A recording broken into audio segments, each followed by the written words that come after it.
A Fórmula 1 vai caminhando para se tornar, cada vez mais e mais, uma categoria de equipes de um piloto só. A categoria de equipes que possuem, oficialmente por definição, o chamado primeiro piloto.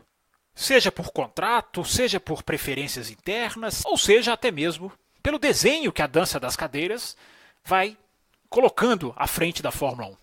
E aos poucos, de passo em passo, ou de curva em curva, vai se criando a cultura de uma categoria com primeiro e segundo pilotos definidos.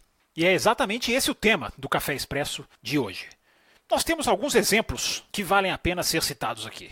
Por exemplo, Bernie Ecclestone deu uma entrevista recentemente dizendo ele que Max Verstappen jamais será contratado pela Ferrari ou pela Mercedes enquanto lá estiverem Vettel e Hamilton, o que não é nenhuma mentira, não é nenhuma surpresa.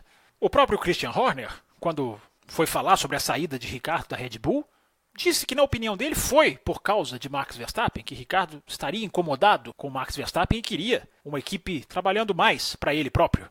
Outro exemplo, esse escancarado, foi o que aconteceu em Hockenheim, com a Mercedes, na hora da briga Hamilton e Bottas, que, após impedir a vitória do Valtteri Bottas, colocou na internet o Bottas assistindo vídeos da cena de Top Gun, o filme que eu recomendo, mas a cena em que mostra o Wingman, o piloto escudeiro. E o último exemplo aconteceu em Monza, quando muita gente criticou a Ferrari por não ter atuado em prol do Sebastian Vettel, porque tudo o que aconteceu na Itália foi com o Kimi Raikkonen à frente. Há quem tenha visto isso como algo nocivo para as pretensões da própria Ferrari.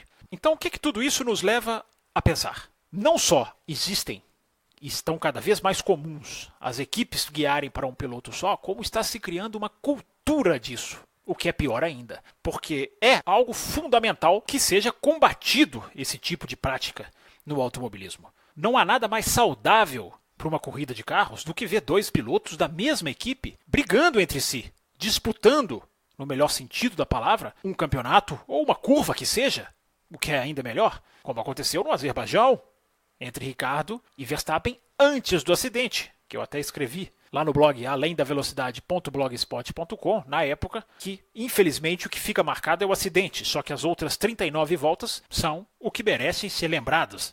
E o problema agora, meses após aquela corrida, é que está ficando cada vez mais comum, está sendo cada vez mais aceito e as pessoas estão cada vez mais se acostumando com a ideia das equipes trabalharem para um piloto só, como mostram esses exemplos que eu citei.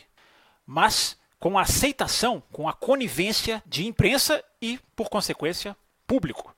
Todos, ou quase todos, estão se acostumando com esse tipo de prática. Está deixando de ser estranho assistir e dizer que uma equipe tem um piloto para privilegiar contra outro. E talvez as pessoas não pensem, e o que me preocupa é isso, é que essa cultura pode, daqui a 5, 10 anos, ou até menos do que isso, levar à extinção de brigas internas dentro da equipe, de disputas internas dentro de uma equipe. Vale lembrar que a história da Fórmula 1 é construída com Villeneuve contra Pironi na Ferrari, com Senna e Prost na McLaren, na história recente, com Hamilton e Alonso na McLaren, por que não? Não acabou bem, mas foi uma briga interna que trouxe muita atração para a Fórmula 1.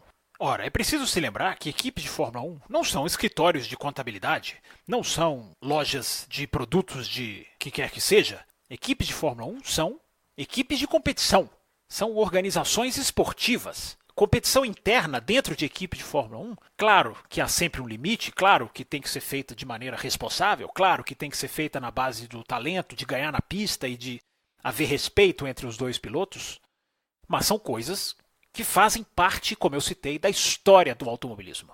E esse é o grande problema. Quanto mais nós nos acostumamos com essa cultura de equipes de um piloto só, que estão desenhadas pela dança das cadeiras, com Vettel na Ferrari, agora com Hamilton na Mercedes, com Ricardo na Renault e com Verstappen na Red Bull, como se as 4 estrelas se separassem, como se não coubessem mais juntas, o que revela uma incompetência de quem comanda os pilotos em não conseguir sequer administrar a rivalidade. E esquecer que a rivalidade muitas vezes puxa uma equipe para frente, como Rosberg e Hamilton, para citar uma mais recente ainda, que não podia faltar nesse Café Expresso. Então aceitar a ausência de brigas internas, através desses exemplos, o ouvinte pode perceber como que o automobilismo perderia, como que a história da Fórmula 1 perderia se você subtraísse Villeneuve contra Pironi, Alonso contra Hamilton, Rosberg contra Hamilton e Senna e Prost.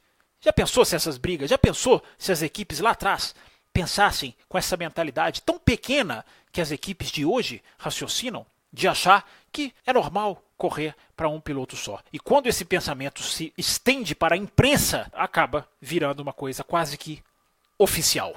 Automobilismo é mais do que isso. Briga interna faz parte, não é algo ruim para o automobilismo e pode ser algo bom para uma equipe. Dependendo do modo como for conduzida, pode gerar um carro melhor e pilotos ainda mais rápidos.